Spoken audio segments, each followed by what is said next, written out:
Hey everyone, this is Brent with Integrative PT and Wellness. What I wanted to talk with you this month is about one of the more common problems that I see here in the clinic with regards to the hip, and it's outer hip pain or pain right along the side of the hip.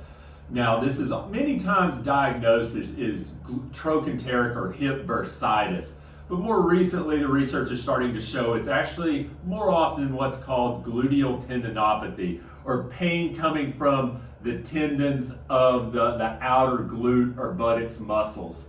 So these muscles, we typically find that it happens many times in people that walk or run for exercise, especially if they recently increase the amount they're doing, or if they've changed their terrain where they're doing a lot more hills, or if they go to a track and run the same way all repeatedly. So we also see that there are people that maybe have weakness in the outer hips, which can be brought on for many reasons, that they're a little more likely to experience that.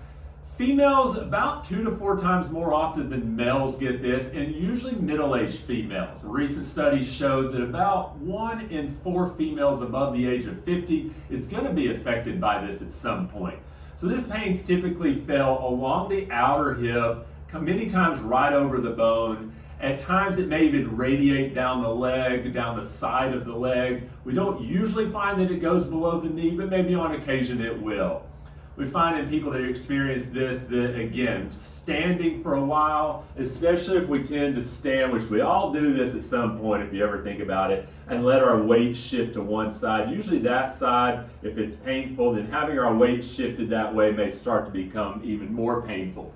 Sitting with our legs crossed typically will become a problem. Lying on that side is usually a problem. So we usually see sleep affected by it. We may even find that lying on the opposite side is a problem as well, because it allows the painful leg or the top leg maybe to fall in front or kind of to cross more towards the middle of the body, which puts stress on the hip. So a quick test that we can do that's been shown to be pretty accurate with regards to diagnosing this problem is to stand. And if we're assuming that the right leg's the painful one, you want to stand with your left side near to a wall, rest one finger on the wall, and stand on that involved or painful leg. Now, we don't want to let the legs touch, but we stand there.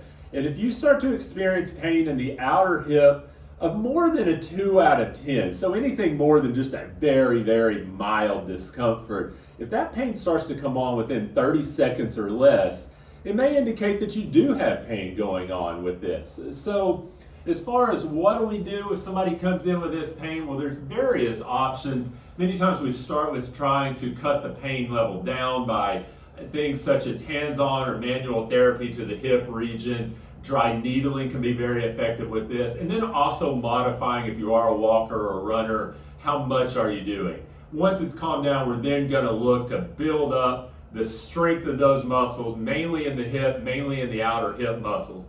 It's something that can be very stubborn. It can end up being very debilitating at times, but it is definitely something that can be helped. So if you're dealing with this, feel free to reach out to us with any questions, or go on our website at integratedptwellness.com and schedule a free consultation.